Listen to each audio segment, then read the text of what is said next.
because the immediate thing happened. So it's because of that. So the effect was what is brought about.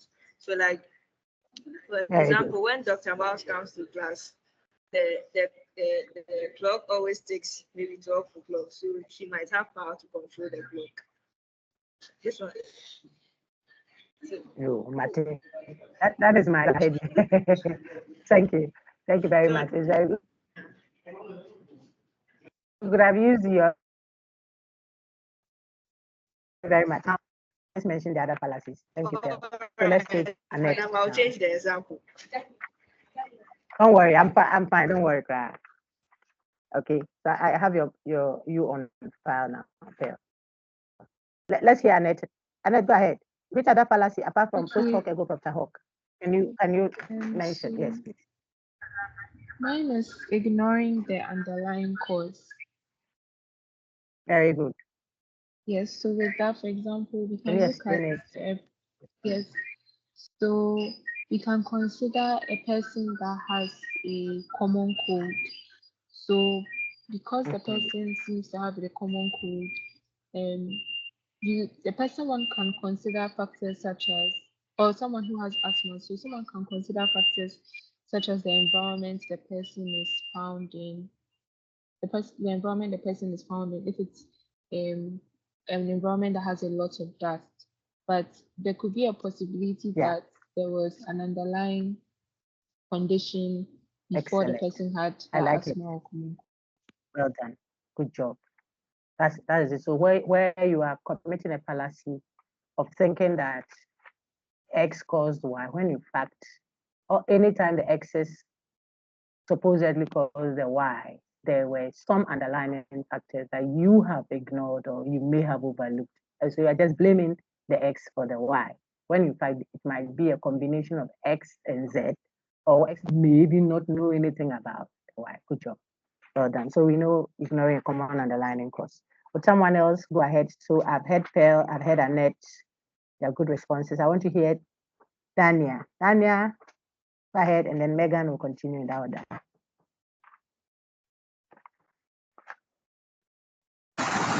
Hello, madam. Hello, Dania. Madam, please, I want to talk about the genetic fallacy. Good job. Go ahead.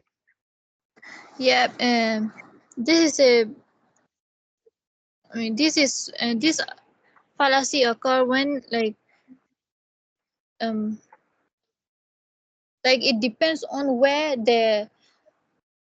if a person wants to explain explain something on its own, then it's likely that he or the person he's explaining to will not accept it. But when the person say that he took this information from a website or like Wikipedia, then it's likely that the person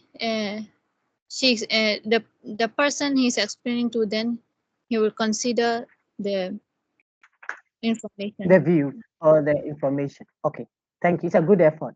I'm sure that one or two of your colleagues will add to that so that we get the essence of why we call it a genetic fallacy shortly. Okay, but it's a good effort.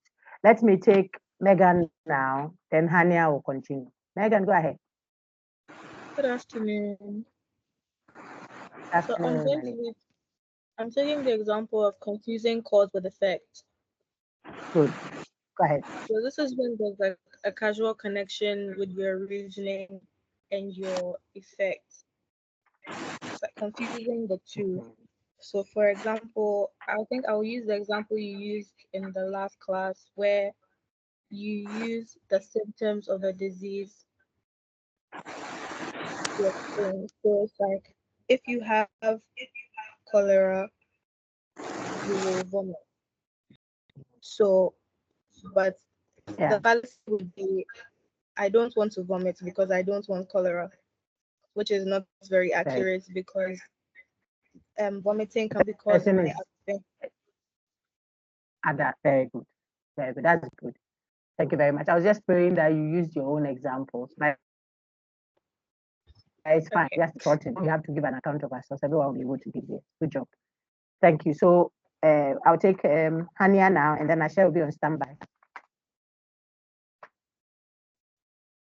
Hania, any other fallacies? So we've done confusing cause with effect. Daniel touched on genetic fallacy, and then Annette and Pearl did ignoring a common underlying cause and post hoc ergo propter hoc. So I think we have one more to go from the ones that we discussed. Then if someone wants to do a top up of the genetic fallacy, Daniel, we are good to go. Go ahead, Hania. Okay. I wanted to add up to the genetic fallacy Go ahead, please. by giving an example. Please do. So, for example, if we are saying that Asher, like you cannot believe in Asher's idea because it came from his dream. Okay, very good. I love that. So we accept or reject a claim just because of its genesis, its root. When we do that, then we are committing a genetic fallacy. You accept or you reject because of the source. When you accept or reject a view because of the source of that view, we will say that you have committed a genetic fallacy. And I hope that that will help us remember very quickly. Good job. So Dania and Hania, the ladies will share their marks. Or don't mind me, to be a complete mark for each one of you. Now I want to take Asher. Whilst Asher is at it, for the last one left, and then Maha will stand by if she needs to top up. Go ahead, Asher. We have done genetic fallacy, confusing cause with effect, overlooking a common underlying cause, post hoc ergo propter hoc. Asher, go ahead. If Asher is not ready, then we can take Maha. I took your names according to the hands that came up. So after Maha, Aaron is on standby before now, Krishan. Maha, do you want to add to it? If not, then Aaron now. If Aaron is not able to, then we'll go to Krishan. Not able to now, then we'll go to Krishan. Okay. Yes, madam. Go ahead, Asher. Madam? Yes, I can hear you. Go ahead. I'm not I wasn't able to connect. But you said you have discussed what am I to talk about? We haven't discussed anything. I'm just asking. Hello, madam. We haven't discussed anything. Just a minute, my lady. Asher, we haven't discussed anything. I'm just taking feedback from the class on what we did last week on the informal fallacies we learned. Okay. Last week we saw some causal. Yes, please, my lady. What's the hand is not up? I don't. Is that Joa Mofa? No, please, it's spell. I'm struggling to get back into the class, so I'm using address device. That's fine, no problem. Okay. So Asha, I was just explaining to you that who is in the waiting room? There's no one in my waiting room, my dear. Me. Let me check again. No problem, I'll check. Okay, I see two people there. The name I see there is Martin. Someone using Martin? Do we have a Martin in our class? Aaron? Yes, madam, we have a Martin in the class. Okay, maybe I've kept him by the same name. So it's fine. It's fine. Let's continue. Well, I just admitted you. Okay, let's continue. Asher, I was just saying that we haven't had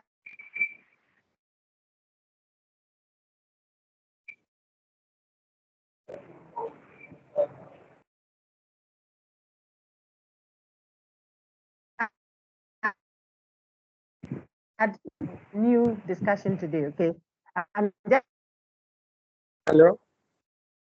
Last week. Hello. Last.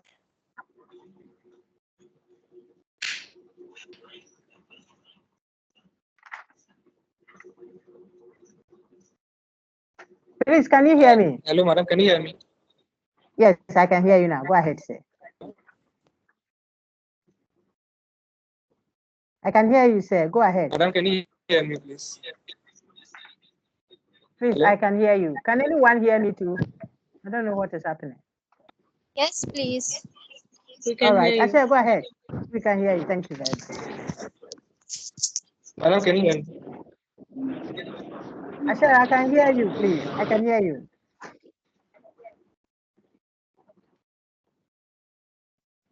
Please, if anyone is able to respond, let's take. I think that maybe Asha is a bit is having network issues or something. So let's continue. Oh dear. So I will call Aaron now. Aaron, you want to make any comment on that? If not, then Krishan is on stand.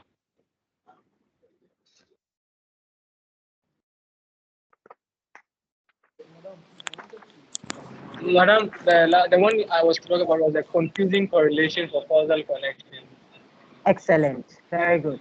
That's Like, that's the last one I was with. it is like a person, when a person makes the cause and effect, like it misunderstood the cause and effect. So, like, for example, like two Okay, if things the happen one person after the other. just a minute, just a minute. If the person Sorry, misunderstood, like I just a mean at minute. the same time, then you, Okay, so actually, let me otherwise, interject. Let me interject to help you. When the person misunderstands the cause and effect, that is not confusing a correlation. That is confusing cause with effect. You see, and that is what one of your colleagues did very well. So, but a correlation is when the person assumes that because two events occur at the same time frequently, it just that means that one caused the other. You see, two events happen at the same time in a frequent manner. So you assume, therefore, that it means one caused the other.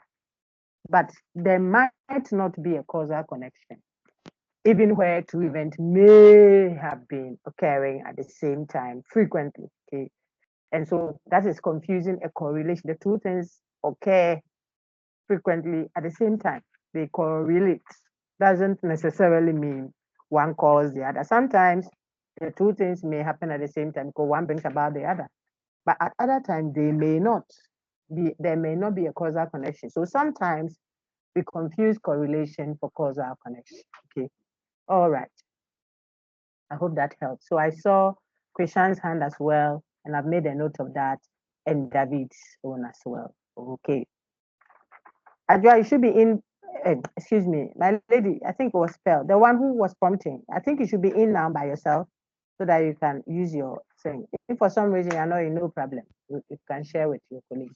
Just when you are called to respond to a question, then you let me know who. Okay. Right. So we can go to our unit 10 now. I want to stop sharing and reshare just in case you lost unit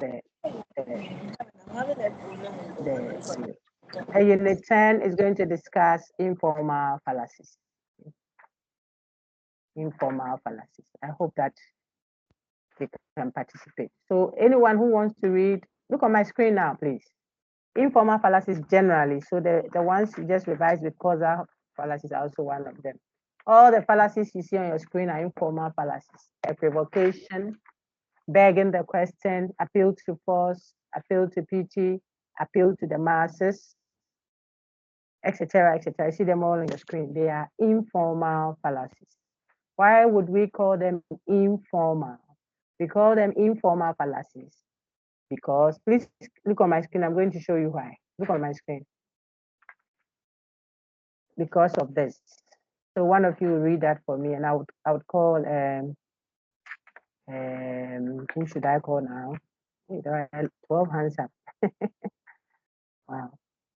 Okay, David, would you read that for me? Mahabi on standby. Yes, please. Yes, please, Go madam. ahead. Yes, please.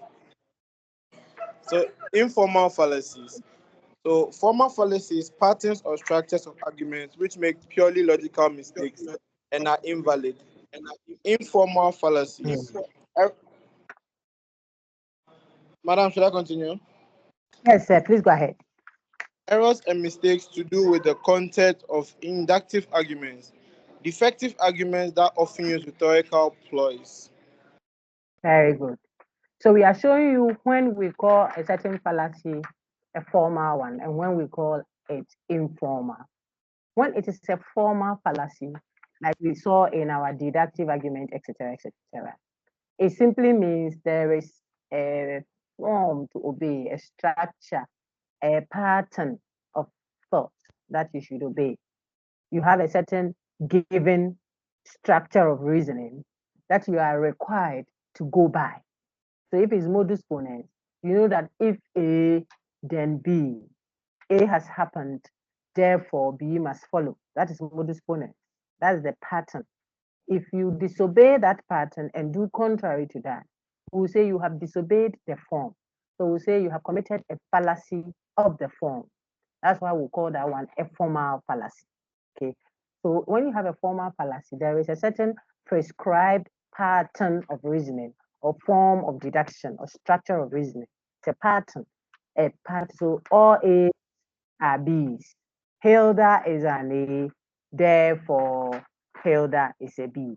That is valid by modus ponens. That's the pattern. Whenever it rains, the ground gets wet. And when the grounds get wet, people slip a lot. Therefore, whenever it rains, people slip a lot. That pattern I've just given you, unit 6, what we learned in deduction. This is hypothetical syllogism pattern. Okay. So when you go contrary to that given deductive pattern, then we say you have committed a formal fallacy, a fallacy of the form. The word fallacy means an error. Okay. So an error of the form. That's why it is called a formal fallacy. It is purely logical in nature. Okay. However, you could commit fallacies that are not about the form. They are about the content, what you are reasoning about. So there you have induction. The two types of reasoning is what we are engaging now. You are reasoning inductively, but your reasoning is defective. Either your argument, the premises you are giving is not doing what you wanted to do, or it is deflating attention from the subject matter to something else, etc., etc. So we are going to point out the errors associated with these fallacies that we call informal. So there isn't any formal rule that you have disobeyed, no. However, there is a defect. There's an error. The error we find in how you are presenting your argument. What do we find wrong with it? Look on your screen. David, read this one too again. Rhetorical ploys and polemical tricks. Go ahead, sir.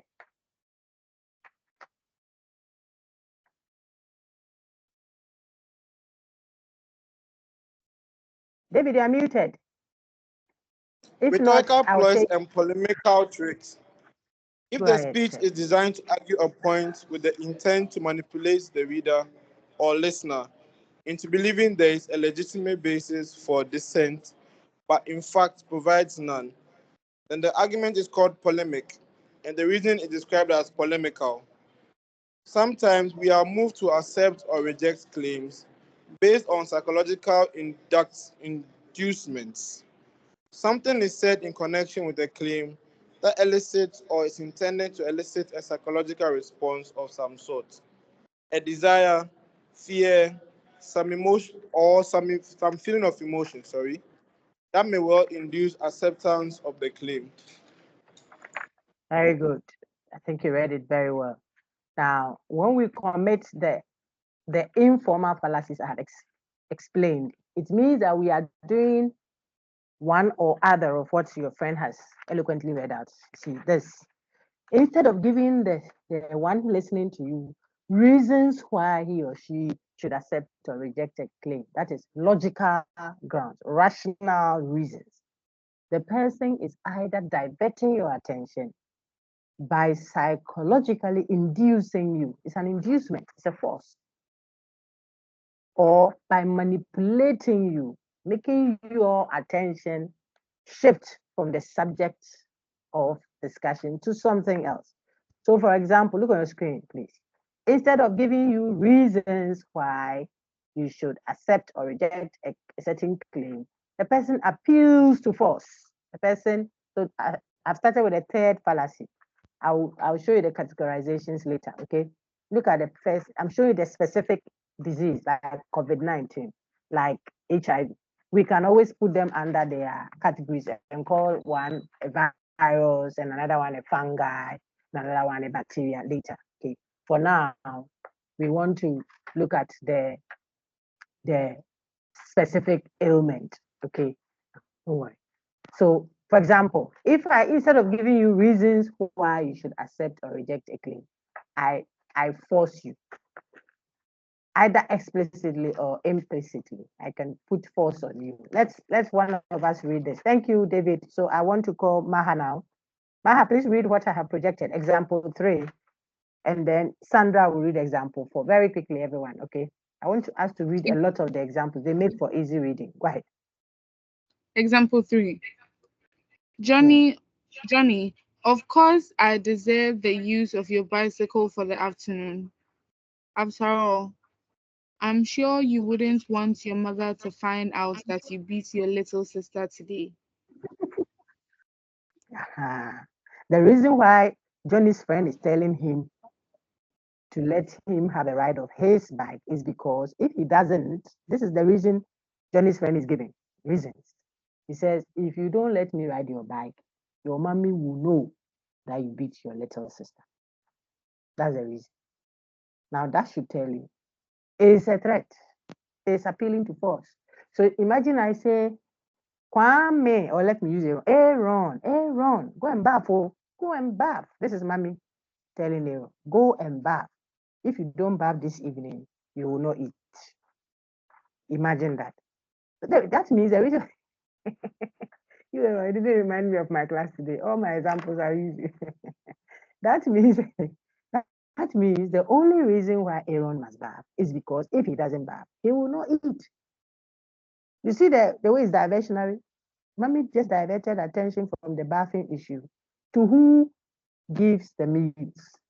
And so imagine if Aaron could buy his own meal and he doesn't like bathing. There is no rational ground why he should bath. Bathing will become an allergy in the home day. Now, this is an instance of where we haven't given reasons, we are threatening. So some voters will say, electorate, of course, will say, if this government doesn't fix the bridge, we will not vote for them. That's appeal to threat. You haven't given reasons, you are threatening. Some government officials will also say, if you people will not vote for us, we are not fixing the bridge. That's also appeal to threat. They are threatening. Instead of giving reasons, you know, this bridge is the only connection between our cocoa producing community and the big market where the cocoa is sent for sale to the, for export, to make Ghana a better nation. You depend on our gold. This is the only channel that we can send our product there. The cocoa goes bad because it takes so long to go and ply the other road several kilometers to the adjoining community. When this bridge could just give us a 5-minute drive across, and then we will give the cocoa to take it to the market there for export. We all benefit. So it is our reasoned argument that government should see to the fixing of this bridge. Full stop. You have argued. But if you go and say, we, the people of this community, they are telling government, if they don't fix this bridge, we are not voting for them. That's appeal to threat, brothers and sisters, in the Lord. Lady Secretary, finish typing the letters before 2 p.m. today. Otherwise, consider yourself fired. Check for me. That is appeal to threat. You're threatening. You didn't give reasons why the person should finish typing. The critical thinker says, reason, give grounds. Don't threaten. Human beings shouldn't be threatened. Don't use either explicit or implicit threat. So I think that Lady Sandra can do the second one, and then Prince be on standby while they do the two. Still on appeal to threat is diversionary. Go ahead. Example 4. Either you marry me right now or I'll be forced to leave you and never speak to you. Look at that. Sandra. Sandra, are you desperate? Okay, so this is Sandra's example she read out for us. We are just having fun. This is Sandra desperately telling the brother that, look, marry me. Some will even say, marry me, otherwise you can't work in my father's company. Like, really? Like that? That's what you say. It's a joke. Is the brother going to marry your father's company? Okay, so you see the threat in there. It's implicit. Sometimes people use the consequences, especially the negative consequences of an action, to cajole the person, force the other person into accepting or rejecting a claim. The critical thinker says that is a fallacy, an error. It's a defect in the way you are reasoning. Okay, you are not giving grounds. You are diverting attention. And I want you to take note of the fallacies that divert attention. One of them is what you have seen. We call them fallacies of relevance. Okay, they are under that broad category of fallacies we call fallacies of relevance. Why? Because we are calling out the relevance of the evidence you have given and the claim you are making. You are saying something, but the evidence you are giving is irrelevant to the conclusion you are drawing. You see that? So we say that this is a typical example. Look on my screen, please. This is an example of a fallacy of relevance. My dear Sir Prince, Maha and Sandra, stand by. Read another two examples. Okay, two other examples. I want Prince to read. Prince, read kinds of informal fallacies for me, please. I'm projecting that now. Whilst Prince is reading, will Hermina please be on standby? After Hermina will be Kwame. I have you on my file, so please be by your text. Thank you, sir. Go ahead. Kinds of informal fallacies. Fallacies of relevance, where the premises are not logically relevant to the conclusion, changes the subject. Hey, hold on. I'm just a minute, sir. Hold on, please, respectfully. Last week I had a deal with someone. One of you said they never got to read. I hope it wasn't this class. Was it this class? It wasn't. And we agreed that it wasn't, okay. Because we agreed that the person is the one who reads the first 15 minutes continuously, non-stop. If it wasn't this class, then it's fine. Prince, please go ahead. Okay, fallacies of Prince, please go ahead. where the premises are relevant. Please said. Please go ahead. Sorry, sir. Fallacies of weak induction, where the premises are relevant to the conclusion, but they do not support the conclusion in the way intended. And the final one, and the third one, fallacies that manipulate language and statistics. Fallacies to do with how we use language, mathematics, or data to deceive others to accept our claims. Good.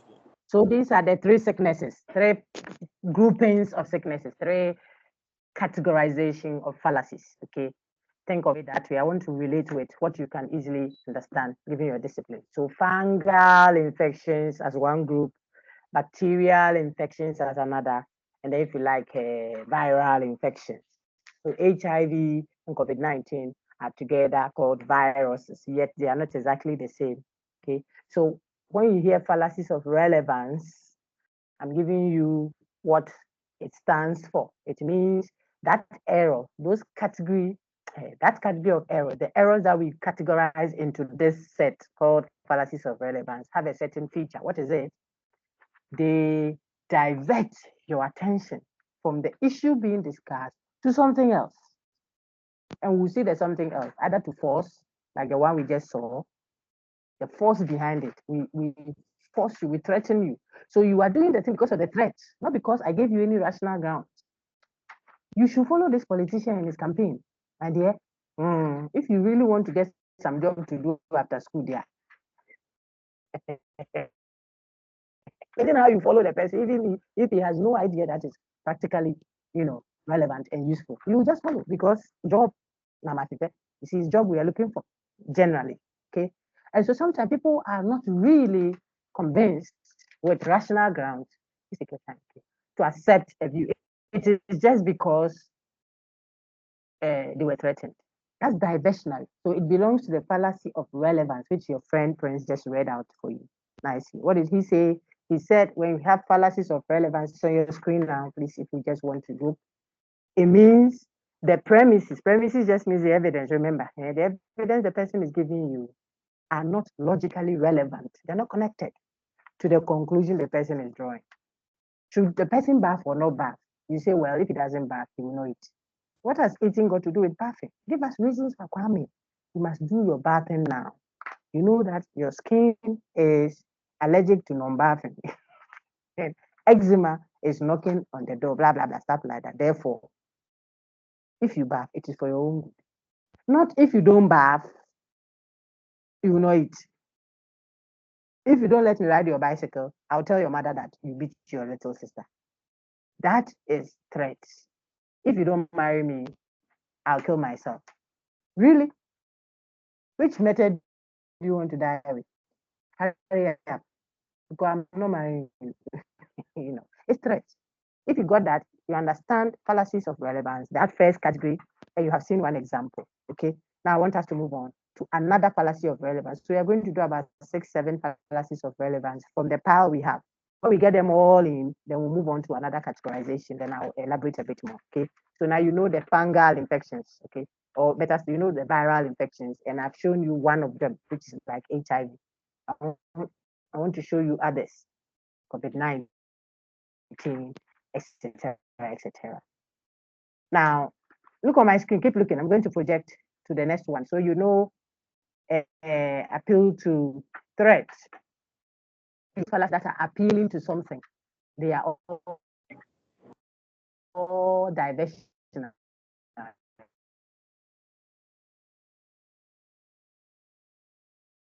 They all change the focus of the discussion. They are all fallacies of what? Relevance.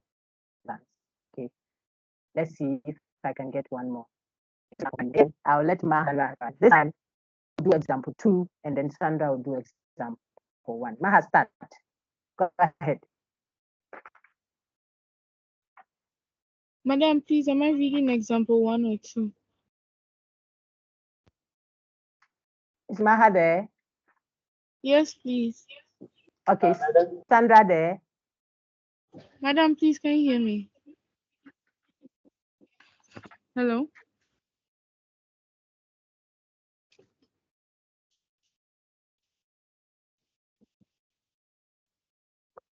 Madam, read example. I hear you. I hear you. Am I audible? Can anyone else hear me, please? Yes, please. Yes, please. Yes, please. Okay. Maha, read example 2, and Sandra will read example 1. That's what I said. Okay. I know example 2. I know that some of you oppose the president's nomination of Kufuor as the new DCE. Well, do you still want the government to continue with the free SHS policy? Do you want the president to bring development projects to our districts? If Kufuor is not up, it may become necessary to stop the free SHS and other projects in the district. I hope you can see the drift there. That's very diversionary. I gave you examples already. Okay, thank you very much, Maha. Sandra, do the first one, please. Example 1. Lately, there has been a lot of negative criticism of our policy on dental benefits. Let me tell you something, people. If you want to keep working here, you need to know that anybody when knows this how to be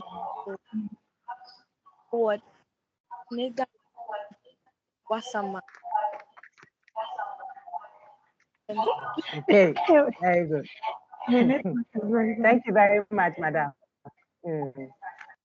Don't worry, don't read the game. Everyone listen. So you see what is happening? Instead of giving reasons, the person is saying, if you are working here, you cannot have an alternative view about what is going on in the country. I mean, why? Why do people have that kind of mindset? Your colleague read it. Lately, there has been a lot of negative criticism of our policy on dental benefits. This is what the speaker is saying. Let me tell you something, people. If you want to keep working here, there the boss goes. This is the boss. If you want to keep working here, you need to know that our policy is fair and reasonable. Now, we would have said that, oh, these are reasons he's offering. And so look at the last line. Anybody working here who doesn't know this will have to let go. Hey, Now, it is not reasons again. If you don't want to continue working here because you don't want to accept that our policy is fair and reasonable, then go. What do you think will happen? Then we all accept that the policy is fair and reasonable. We will not have any question. That is threat. That's threat. Implicit threat. Okay. So I think that appeal to threat is clear. Now I can move on to the next one. Unless there's a question on appeal to threat, then I'll take it. So if you have a question on appeal to threat, please unmute and ask now. Don't worry, you unmute. I'll see you. Because there are hands up. I don't want them to go up. There are 18 hands up. Krishan, your hand just shut up. Is there a question on appeal to threat? Ask. No, madam. Or you want to read? Is there a question, please? No, madam. My hand was up.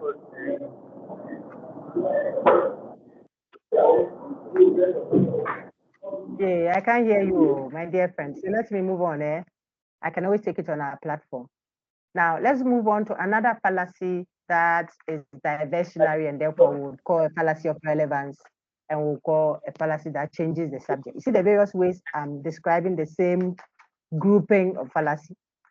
We call them fallacies of relevance, meaning that we are saying there is a problem with the relevance of the premises offered to the conclusion drawn. Those categories. We also call the same fallacy grouping what? The fallacies that change the subject. Why? Because the relevance we are calling is as a result of the person shifting our attention from the subject matter to something else. In this instance, appealing to the masses, the person is, appeal to threat. The person is changing our attention, shifting our attention to the threat, not giving us reasons. Okay.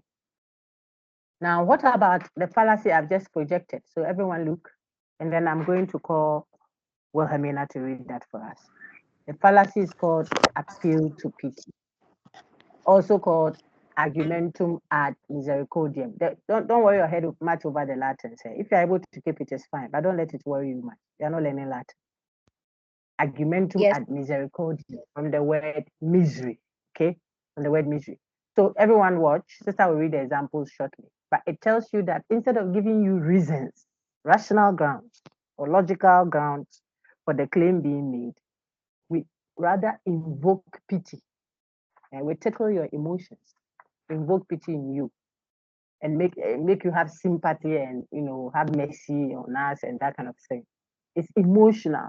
It is not rational. Emotions don't wash. So, for example, we asked the lady at the interview grounds, "Why do you think you qualify for this job?" And then the lady looks at the team and says, "Because I have really suffered in my life. I have really gone through a lot." Right now, when I was coming for the interview, I didn't eat. My mother is sick. I walked from Kasua to this place. Asha, why are you laughing? Hey, this is a first class student too. Why should we give you the job? I have suffered in my life. When I fell down because I was in the trotro, they pushed me here and there. Sister, you won't get a job. Oh. If you do that, it's all emotions, invoking pity in the people listening, rather than giving us grounds, reasons why we should give you the job. Anya, see that? Anya is laughing at the sister who said that. So if so, then what would we consider as rational grounds for a scenario like this? You could say, I think I am the best person in the team or in the applicant list that's in there for this job. I have had experiences that have groomed me very well for this accounting job, for this marketing job. I know how to sell to the grassroots. I can, within a moment, switch to the elegant folks in society. I can ply the fisher folks areas and sell these products like something. Why? Because I have had to go through such scenarios in life that make me able to fit all cluster of people. I have sold this.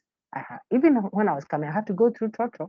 So I know how to reach out to the Trotro. You see what I'm doing? I'm using the same things as a strength to present as argument. They are factually verifiable that I took Trotro before coming. But I'm not using it to come and invoke mercy and pity and sympathy.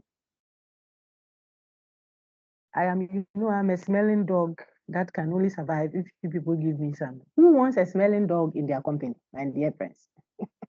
That's not humility, that's stupidity. And so I'm trying to use Dania. People interpret confidence for pride. It's not the same. It's a thin line. The same way others also think stupidity and something is humility. No.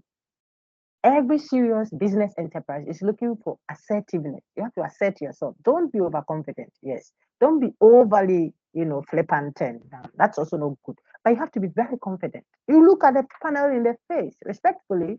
And even if you didn't hear what they said again, could you please respectfully come again? I think I missed what you said. And you hear it. And people may be on the panel and all they are looking out for is that.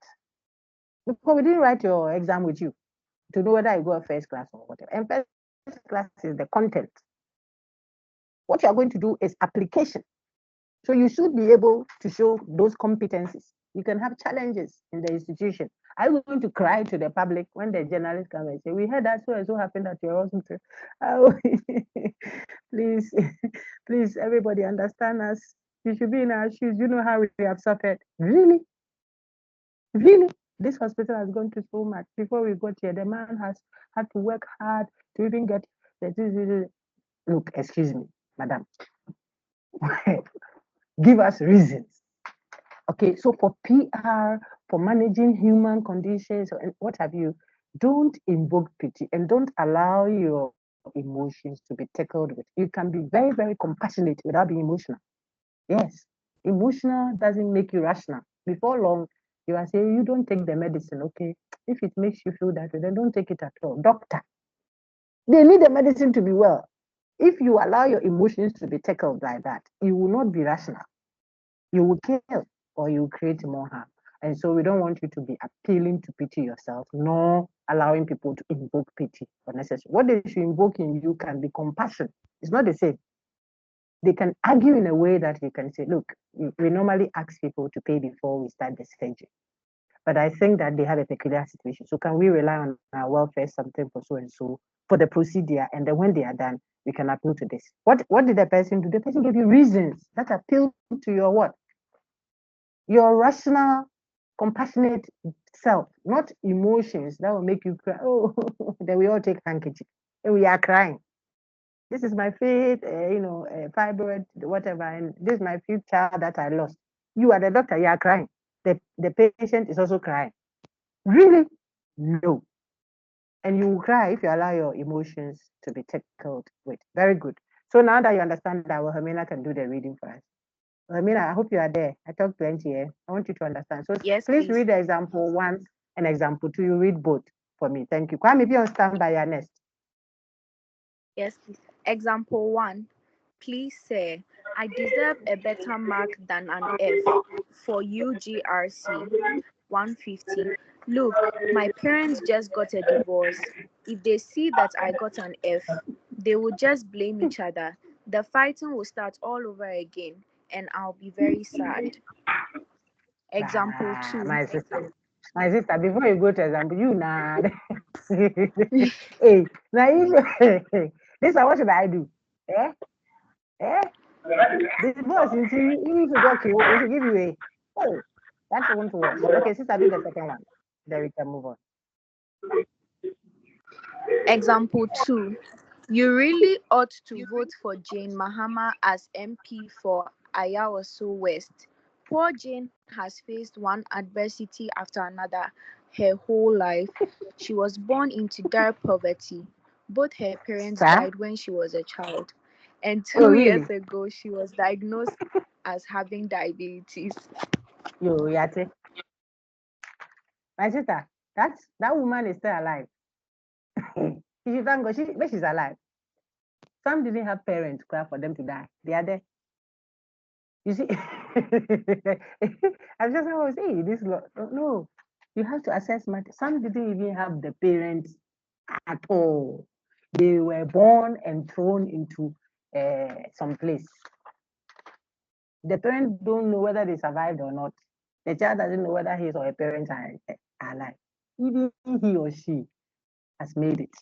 So the excuse that both of my parents are dead, you have parents that have died. Thank God that you had parents, but they have died. You are alive. You have your hands and your legs. I'm trying to show you that so the pitiful thing doesn't wash. Why? Because the person is saying that because of that, vote for him or her as president. Hey, is that how you vote for your president? It's problematic. Okay, it's diversionary. It invokes pity. It doesn't give grant. Martin, your hand is up. Is there a question? Thank you, Lady Wilhelmina. Kwame is next. Martin, if it's a question asked, I saw your hand shoot up. I want you to understand. You answered a lot of questions on this in Unit 9. And then some portions on Unit 7 as well. Go ahead, Martin. If it's a question, please ask. Okay, it's not a question. Let me move on. So lady just read 2 examples. I think the rest we can manage. I'll share the slides with you. You can look at them. Okay, let's go to a third appeal. So far, you know 3 fallacies that divert attention. So we call them fallacies of relevance. You know, appeal to force. We just did appeal to pity. We are going to appeal to the people. And we just celebrated Easter, so permit me use that example. People said, crucify him, crucify him. Plenty people, oh, plenty people, majority people said, crucify him. They crucified the Savior, at least for the Christian faith. You see that? The same way majority people said, we are in a comfortable lead. NDC, you know, if you're a Ghanaian person, let's use a Trump, maybe that is easier. America, so we can all look outside there. Plenty people then said Hillary Clinton has won the presidency. Hillary Clinton. They even called her Madam President until Sir Trump whipped her and took the seat. Majority say things, majority subscribe to things.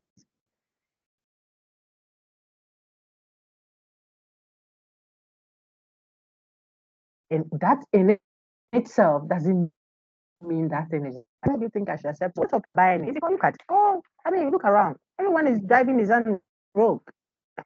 So it is a good car. Look how small your mind is. Be seat. Be wrong. The people said something. Therefore, when we say people, the planned majority. Look at its other names there. Appealing to the man, plenty said, appealing to consensus. The Latin expression is argumentum ad populum, from the word popular, popularity, grandstanding. When you go to the stadium, you have the grandstand, the big stand. The Grassport Stadium has the big stand, where plenty people. That kind of reasoning, where you endorse or reject on the basis of what plenty people said, is what we are calling out now. We have 2 examples to help you. Let me ask Kwame to read that. So Kwame, go ahead. 2 examples on your screen. Whilst Kwame is reading, Nana Setibia, please be on standby. But Nana Setibia is Pella, Hala, and then Muzari, that order. Go ahead. Kwame. Appeal to the people. Examples. Example 1. You should read Manasseh Azur's latest novel right away. It sold over 1 million copies, and practically everyone in the media is talking about it. Example 2. Imagine. Jane. Imagine. I can't believe you don't have a smartphone yet. Why? Practically everybody today has one. Surely you buy one right away.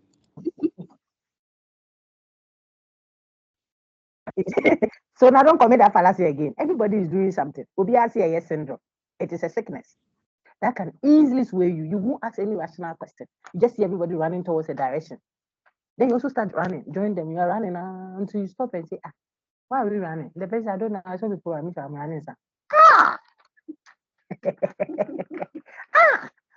are you running? Everybody's running. You're also running. Maybe for the sake of caution, you can start running too. But at least when you take 1 to 2, you should ask, why are we running? If you don't get any rational reason, tell him, go home and sleep. Because the people may be burning fat that you don't have. You become skinny rather. So you have to find out reasons why people do what they are doing. Reasons, dear friends. Don't be swayed by what everybody is doing. There has to be something that everybody sees in the thing that is making them what? Run after it. So if you see that plenty people support something Be interested in what it is that makes the plenty people go there. Do you understand? That is what makes your reasoning, that takes away the fallacy. So you look at it, maybe the thing is durable. If it's done, please. Thank you very much. When they bring the next part, I'll call. Okay. Thank you too. Okay, my dear friend, so ask, is it because the thing is durable?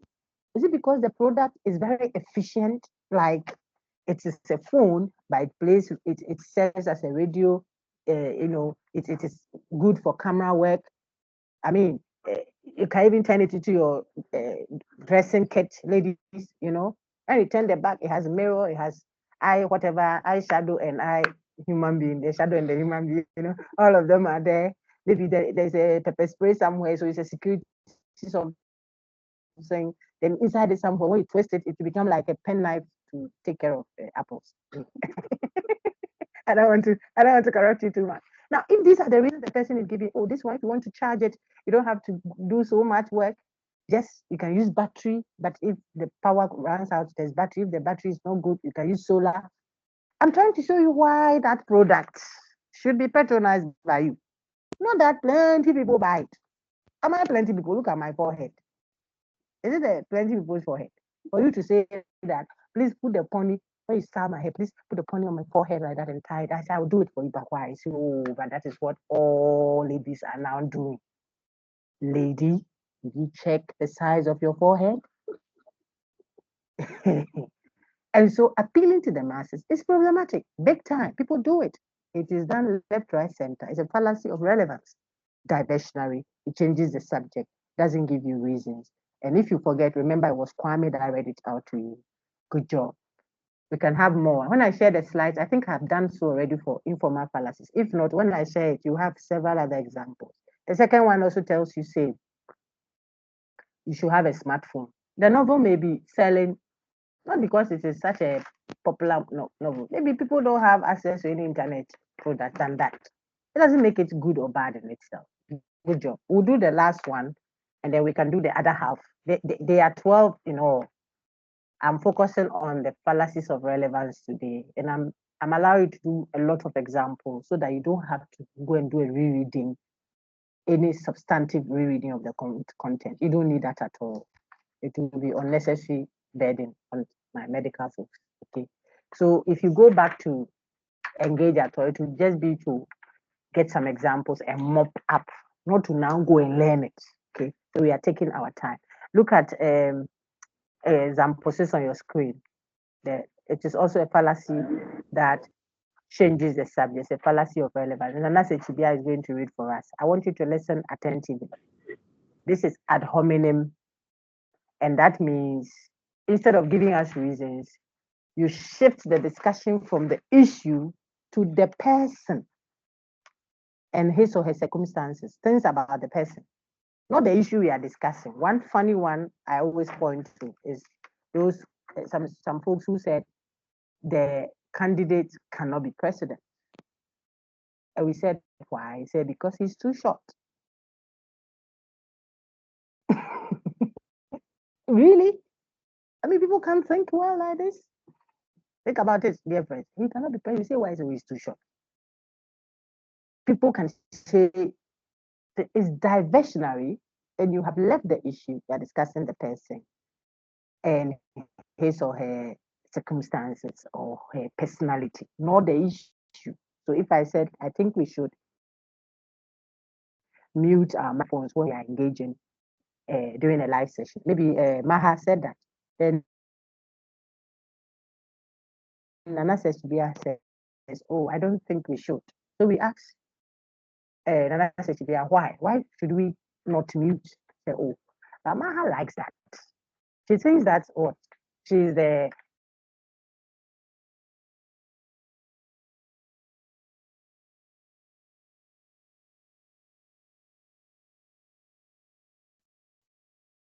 Madam, please your voice. daughter, and she has a Benz. So, I mean, when we come to class. Sorry, you can't hear me. Yes. Can you hear me? Now it's Madam, I can hear you. You can hear. Oh, you can hear me. Okay, you. So I was just teasing Nana Setibia that if you won't give us reason why we shouldn't mute the microphone, don't tell us that you disagree with the one who says we should mute. And then when we ask you why, then you say that, oh, but she thinks that she has a car and she's the president's daughter. So every time she wants to throw her weight about, we are asking.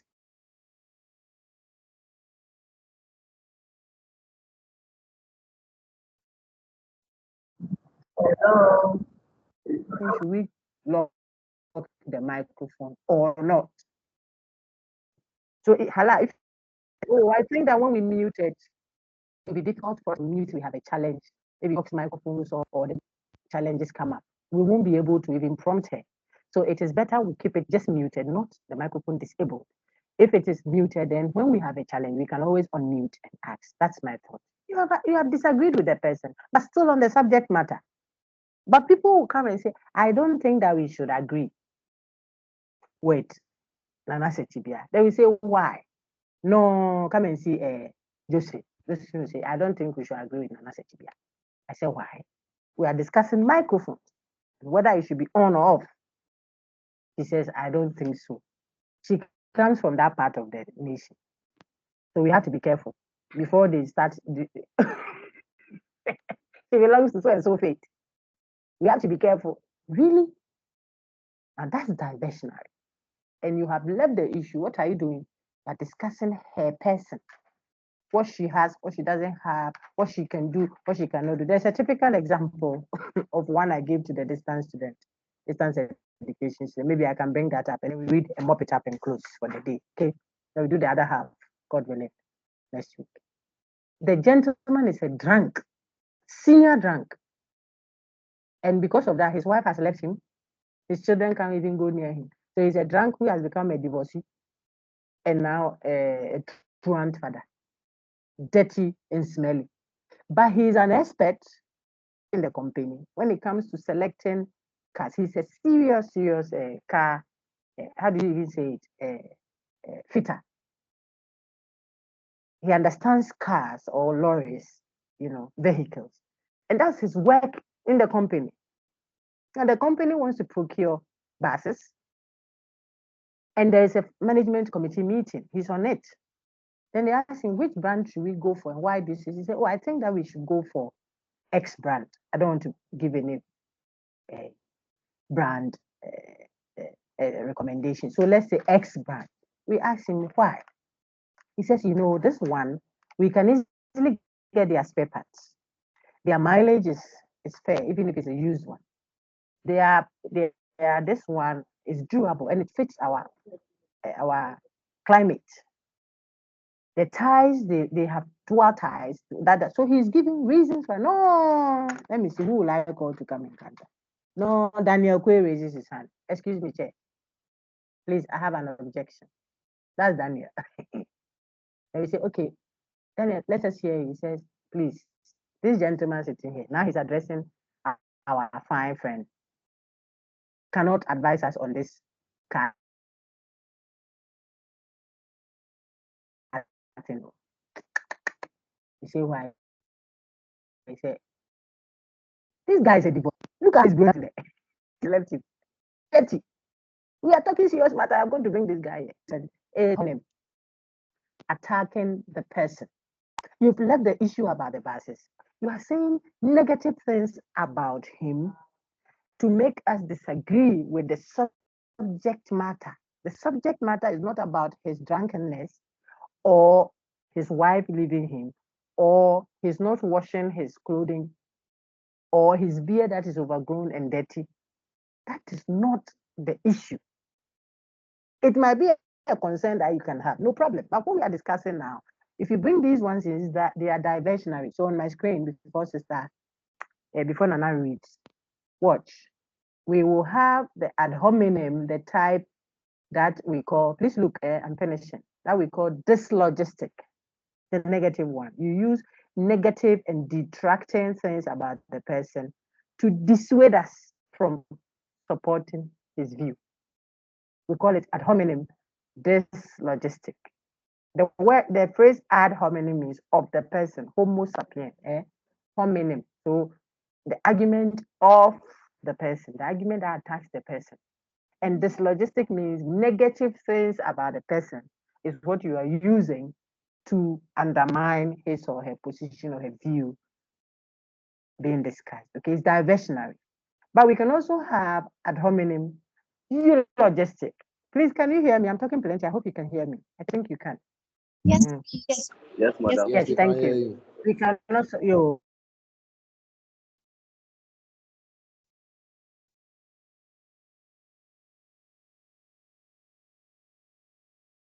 Thank you all very much. We can also have ad hominem eulogistic. To eulogize means to praise. All in the bed to sway us into accepting the view. That's also ad hominem still.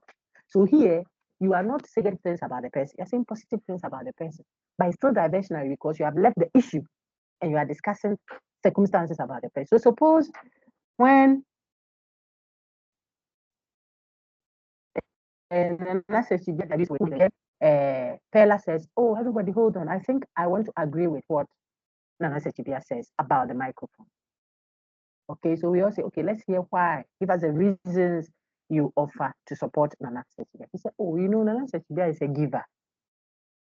Look, the lady will give you anything you ask her, even if it is inside her mouth, she will move it and give it. Yesterday, the jollof we ate during class, she brought it. She shared it to all of us. Sister Pella. Pella. This example we are giving there. Oh, sincerely, we have to listen to what she's saying about the microphone. Listen, because right now when we close, I'm sure she'll give all of us left. She can even give you her car to ride freely. Sister Adua Pella. This one, nah, ad hominem. It's ad hominem. Yeah, somebody say, hey, who? It's ad hominem. The ad hominem we are dealing with now is the eulogistic one. What makes it ad hominem? You have left the issue, microphone on or off. What are your reasons? That's all. The person is talking about, oh, look at how eloquent she is. In fact, when she stands and she's speaking, her dimples, they are so nice. Really? Microphone? That's eulogizing the person. It's still ad hominem. So we have ad hominem dyslogistic and ad hominem eulogistic. What makes a fallacy ad hominem is when you leave the issue and discuss circumstances about the person.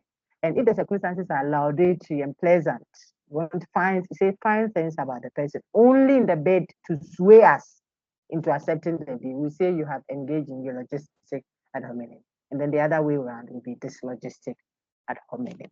Very good. All of them being what? Fallacies that are diversionary. So I want to take Nana Sechibia's read, then Pella will read one more.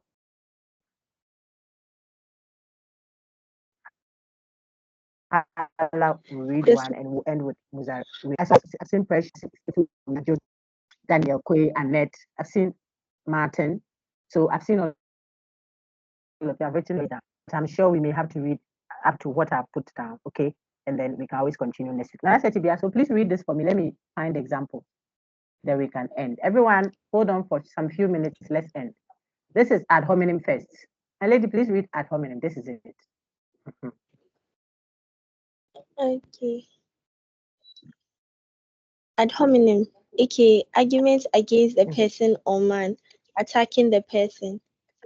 The fallacy of attacking the character or circumstances of an individual who is advancing a statement or an argument instead of trying to disprove the truth of the statement or the soundness of the argument. Responding to someone's arguments by making an attack upon the person rather than addressing the argument itself. Premises. Very good. So some examples. Please, let's take some few examples. I want the ones that are explicit. So we'll take example one. Please go ahead. Example one. Don't mind what he says. You know that he's a lying, ignorant MPP man who has a personal interest in the matter. We need to. As soon as they do this to you, whatever you say is entering the dream straight. No one will take it serious. Generally speaking, which is not what should happen. Okay, we don't want people doing that. You have to allow people to speak, and then you either agree or disagree on the on the merit of the matter, not on the circumstances of the person. Because he might be a drunk divorcee, all smelly and what have you, but he may be arguing and presenting rational grounds for that. You should listen to him. He's an expert. He's telling you, don't go for this one. This brand is all polished and what have you. It doesn't work here. I'm an expert in the field. You are looking at my beard and how my armpit is smelly. Thank you, Nana Sechibia. So we can move now to Pella. Pella, please read example 3. I've projected that. Hey, Nana Sechibia, laughing at me. Okay, go on, Pella. Please read the example 3. Example We are 3. finishing, eh? See the time. So it's fine. Go ahead. Professor Addison's argument in favor of the theory of evolution sounds be discounted. Addison is a cocaine snorting sex pervert and, according to some reports, a member of the Communist Party. Thank you so much, Pella. All that granted. So what? So her argument in favor of, or if you like, against it, whatever theory, shouldn't be taken into consideration. Is that your reasoning? If anybody gave this reason that the person speaking is a so and so and so, a sex pervert, a cocaine snorting, whatever, and a member of the community, it is all diversionary. It doesn't mean if it's true or false. It doesn't mean that behavior is right or wrong. We are not talking that. It is irrelevant to what we are discussing, which is evolution and the argument for or against it. You see that? So we don't want you to divert our attention. It's a defect in the way the person is reasoning. Good job. That was from Pella. Hala will do us one more example, and then Muzaru will do the last, and we can close for the day. So I think I want to go for the 2 times. Look at it, so just take and you just take. Hala, go ahead.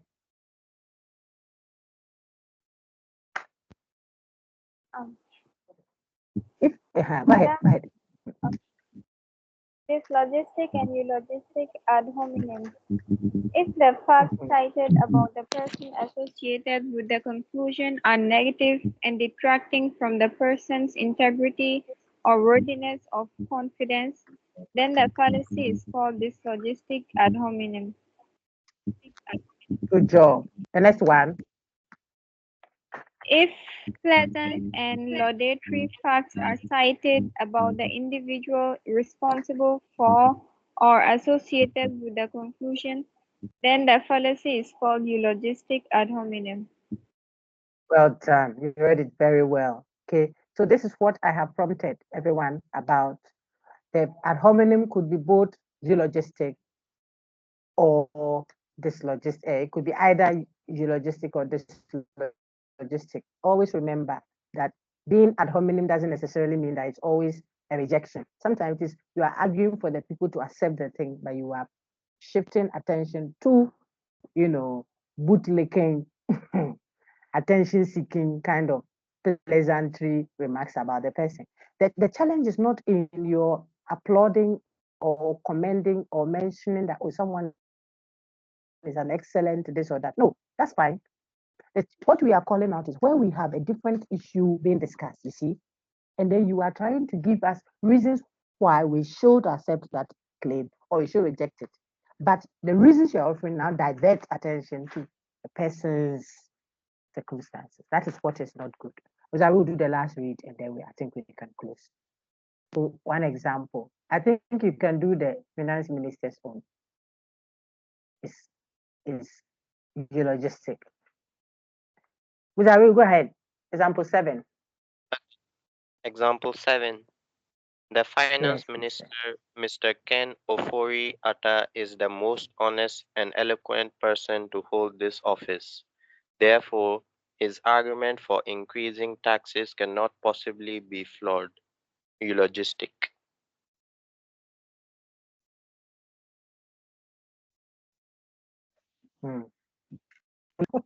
Consistent and eloquent, no problem.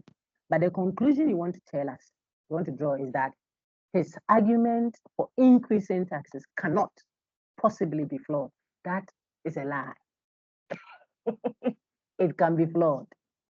He in fact could err. So if you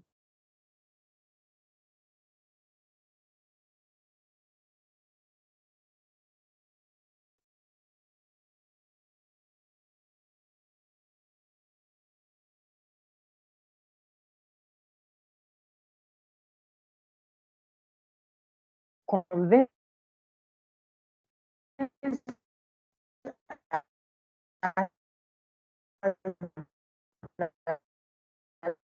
he couldn't be.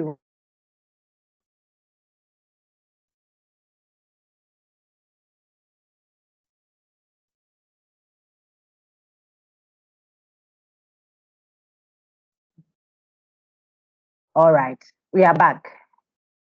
Let me mop up. I'm done. Please, can you hear? Yes, madam. Yes. Here All the right. last. Yes. It went up. So I'm just mopping up. I was just saying that instead of giving us reasons, you go all around about like that. But the finance minister, honest and eloquent as you claim he is, does not necessarily mean that he cannot make an error or cannot be flawed. He cannot err. He can. He can. He's a human being. And the thing is about argument for increasing taxes. So he might be looking at the increment from an angle of someone who hasn't started for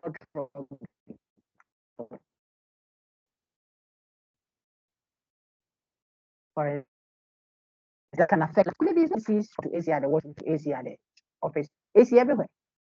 Nothing like sweating, electricity bill a little. You think so? If you let's add about 3 cedis each to the electricity bill. He doesn't think that that will be a suffocation for someone who takes by day, hard labor by day. They give him 7 cedis by day. The breakfast is in the 7 cedis, lunch is in the 7 cedis, and supper is there. So if you want to go and increase electricity, that he'll go and sleep under for fan, a little fan, also by 3 cedis, that one can hurt that person. Okay, so the finance minister, as the person is project, I'm giving you practical instances. It may not be a wicked person, but he may err in the argument he's proffering to support tax increase. Now, this person wants to say, oh, no. As for the finance minister, he cannot make an error. We ask him, why do you say that? He said, oh, look, the man is honest. Can you tell me how it is that a whole region, okay, some of you are not Ghanaians, a whole region was excluded from a parliamentary summit? A whole region in Ghana wasn't captured. I don't think it's deliberate. It will be detrimental to anyone who would deliberately do that. It was unintended, I suppose. Telling you that people can err. When we ask you what is your guy, you say he's honest and he's eloquent. Really, eloquence. So if you're eloquent, it means you cannot be wrong about what increase taxes. Okay? Excuse me. So it's diversional. The good things about the person is being used to blind our attention, either intentionally or unintentionally. Our attention about what the view being discussed. Okay, so we are done for the first half. We are going for commercial break, which is half time. Then when we meet next week, we'll continue. Just remember what one of your colleagues read. I don't remember immediately, and I want to finish where he read this one. Please look on my screen. I'm done. Okay. This one. Yes, please. It will either yes, please. It will either be one of the gentlemen read it for me.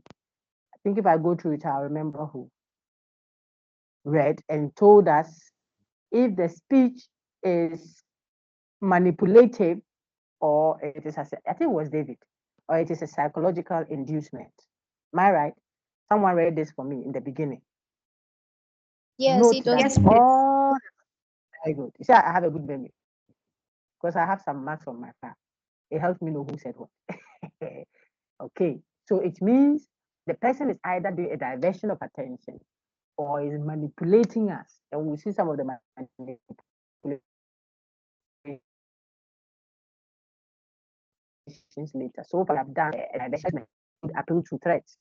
I induce it. So you see that the secretary will start typing because they say if you don't finish typing at all, consider yourself fired. She will type like a machine, but if she gets a call from the other company that she has applied to for job, and they say come, She will leave and clean her hands and leave everything, tissue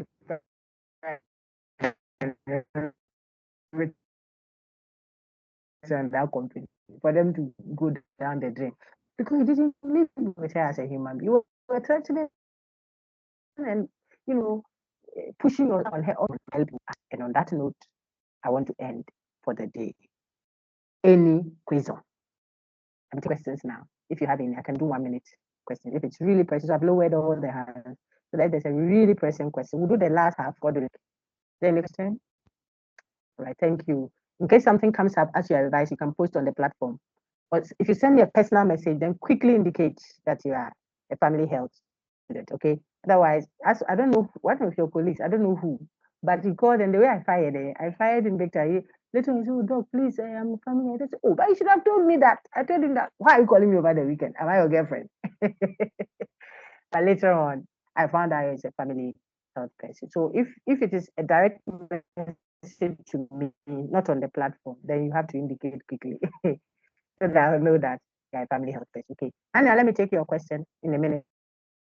Okay, then we can end. Madam, I just wanted to ask if the ad hominem is a type of relevant fallacies, like fallacies of Yes, please. relevance. Yes, please.